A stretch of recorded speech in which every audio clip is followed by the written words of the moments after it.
O'zbekiston Respublikasi Mudofaa vazirligi yuqori malakali kadrlarni kontrakt bo'yicha harbiy xizmatga taklif etadi. Quyidagi talablarga javob beradigan fuqarolar tanlov asosida bo'sh lavozimlarga qabul qilinadi. Umumiy o'rta maxsus yoki oliy ma'lumotga ega bo'lgan, O'zbekiston Respublikasi Qurolli Kuchlari safida muddatli harbiy xizmatni yoki safarbarlik chaqiruv rezervi xizmatini o'tagan erkak jinsidagi 30 yoshga to'lmagan harbiy xizmatga majburlar.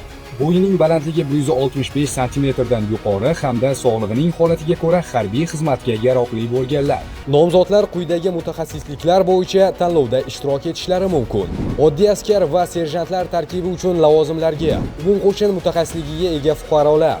Bu orqali fuqaro nomzodlar saralanib, mutaxassisligi bo'yicha qo'shin turlariga qabul qilinadi. Ofitserlar tarkibi uchun lavozimlarga umumiy amaliyot shifokori, davolash ishi kabi mutaxassislar qabul qilinadi.